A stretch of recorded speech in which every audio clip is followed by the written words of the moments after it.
आज हम लोग आए थे तंजीम उलमा अहले सुन्नत के बहुत सारे ज़िम्मेदार उलमा इकराम और रज़ा एकेडमी के भी ज़िम्मेदार थे हमारे साथ में।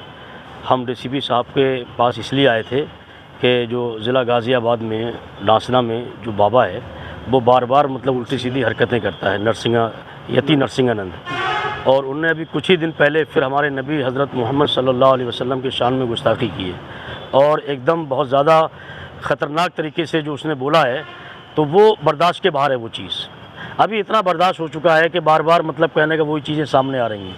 यहाँ महाराष्ट्र में भी वैसे ही हुआ, उसके बाद अभी ज़िला गाज़ियाबाद में वैसे ही हुआ। तो ये जो बार बार हो रहा है ना, तो हम डीसीपी साहब के पास आए थे। अब इसकी एफआईआर हो चुकी है। हम अपनी तंजीम की तरफ से एक मेमोरेंडम देने आए थे और डीसीपी साहब ने ये कहा है कि भाई अभी आपका जो है मतलब ये मामला मैं आगे तक पहुँचाऊँगा, समझे नहीं। उन्होंने हमें आश्वासन दिया है।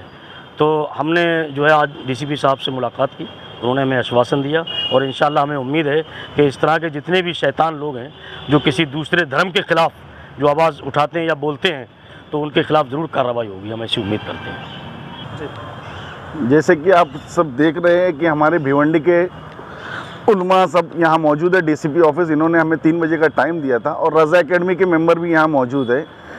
कल के दिन हमारी भुईवाड़ा पुलिस स्टेशन में मुकदमा दाखिल हुआ है, एफआईआर नोन हुआ है। डीसी साहब ने हमें आश्वासन दिया है कि आप लोग अपने तौर पे सतर्क रहे और कोई भी किस्म का कुछ ऊंच नीच काम नहीं करे। जो भी आपको शिकायत है वो आके तुरंत पुलिस में कंप्लेन करे, पुलिस आपको कोऑपरेट करेगी इंशाल्लाह। और हमको यही उम्मीद है भिवंडी पुलिस से, महाराष्ट्र पुलिस से, कि ऐसे ही कुछ भी जो उल्ट पटांग बात करने वाले लोग हैं इनकी ज़बान को लगाम दिया जाए। आज हमारा आने का मकसद सिर्फ ये था कि वो पाखंडी, मैं बाबा नहीं कहूँगा, उसे पाखंडी कहा जाएगा, जो एक रिलीजन के ख़िलाफ़ और प्रोफेट मोहम्मद सल्लल्लाहु ताला अलैहि वसल्लम जो यूनिवर्सल पैगंबर हैं उनके ख़िलाफ़ अपनी गिलाज़त भरे मुँह को खोलता है, अपनी ज़बान को से जहर उगलता है और मुल्क हिंदुस्तान के अमन को जो है एक आग में झोंकने की कोशिश कर रहा है, जिसके तहत हमारे उलमा यहाँ पर मौजूद हैं। आप देख रहे हैं भुईवाड़ा पुलिस स्टेशन में एफआईआर भी दर्ज हो चुकी है, जैसे कि आपको बता दिया गया। तो हमारा आने का मकसद यहाँ था ये मेमोरेंडम देना, और वहाँ पर ये हमने जो है वहाँ पर अपनी बात रखी कि जो है सिर्फ मेमोरेंडम तक ही महदूद ना रहे, आगे भी कार्रवाई होनी चाहिए और हमें ये जो है पता चलना चाहिए कि हाँ हमारी बात कहाँ तक पहुँच रही है।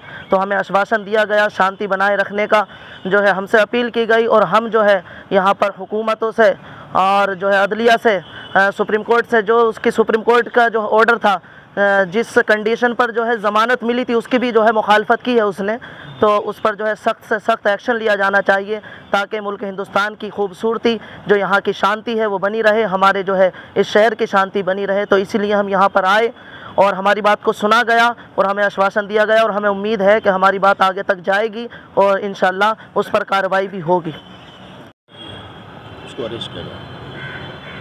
ऐसा है, डीसीपी साहब के पास शहर के उलमा का वफ़द आया हुआ था और साथ ही साथ रज़ा एकेडमी जो नई शाख बनी है शहर की, तमाम ज़िम्मेदारान मिलकर मुत्तफ़िक़ा तौर पर डीसीपी साहब के ऑफ़िस आए और उन्होंने हमें वक्त दिया हुआ था। हमने अपनी बात डीसीपी साहब तक रखी है। ऑलरेडी एफआईआर दर्ज हो चुकी है।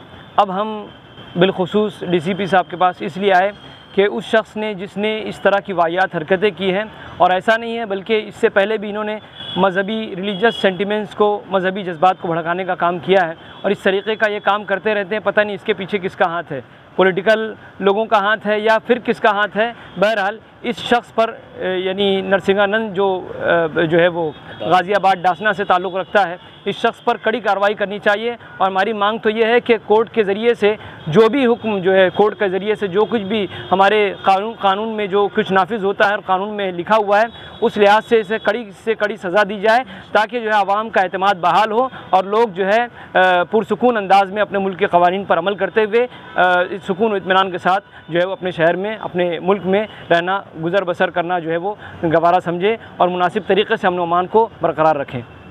एक्सप्रेस न्यूज हिंदी पर वीडियो देखने के लिए करें लाइक, शेयर और सब्सक्राइब। बेल आइकन दबाना ना भूलें।